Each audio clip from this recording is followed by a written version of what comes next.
watching KBOI 2 News this morning.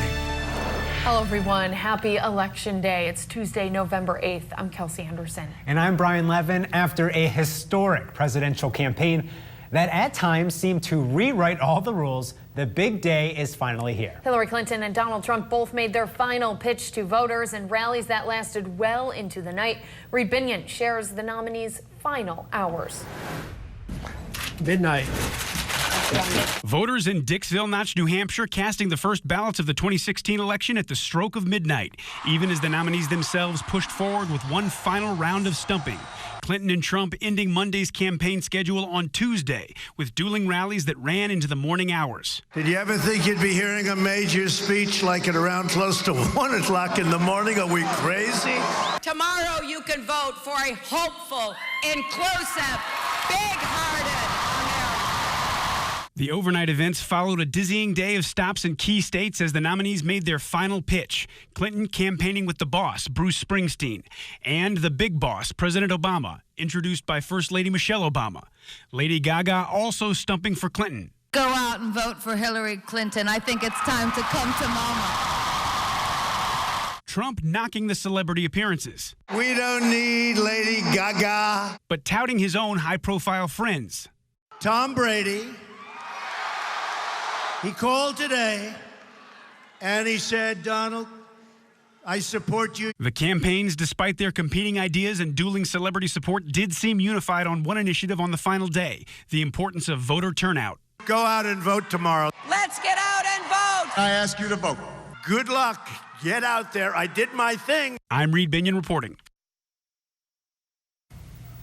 After late nights, both candidates are planning to cast their own ballots today. Hillary Clinton is actually casting hers right now as we speak. Lisa Fletcher shares what's in store for Democratic nominee Clinton later today. The sun will be rising shortly over New York's Javits Center on this day, known as election headquarters for Hillary Clinton.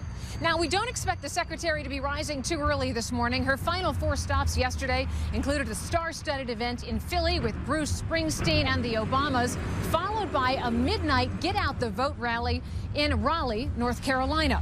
Now, we expect Hillary Clinton to vote this morning in her adopted hometown of Chappaqua, New York, about an hour from here, before heading to Manhattan.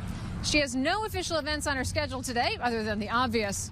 Media has been flooding the Javits Center from around the world since yesterday in anticipation of what could be an historic election in America. In Manhattan, I'm Lisa Fletcher. And Donald Trump had a jam-packed schedule Monday with 5 rallies. They went late, but Election Day is shaping up to be less hectic for the Republican nominee. Scott Thuman gives us a preview of what to expect from the Trump camp today.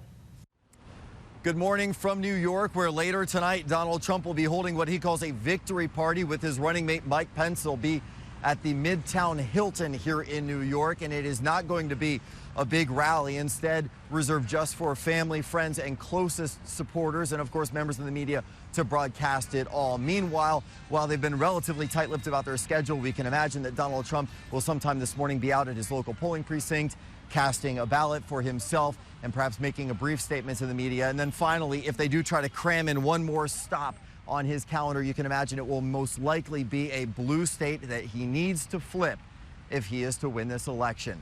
In New York, I'm Scott Thuman. And Scott will join us later live from Trump election night headquarters as part of our comprehensive election coverage. President Obama weighed in on the election last night during a Hillary Clinton rally. He gave his remarks on this election season. Now, I know it's been a long campaign. There's been a lot of noise and a lot of distraction. At times, it's felt more like a reality show or even a parody. The president also said he had to bite his tongue at times. Overall, he encouraged people to just get out and vote. Federal election monitors are being sent to 28 states to help enforce voting rights laws today. More than 500 monitors will be on the ground in nearly 70 jurisdictions across the country. There's no longer any federal power to mandate observers inside polling stations. So this year, for monitors to be allowed inside, they would need approval from local election officials.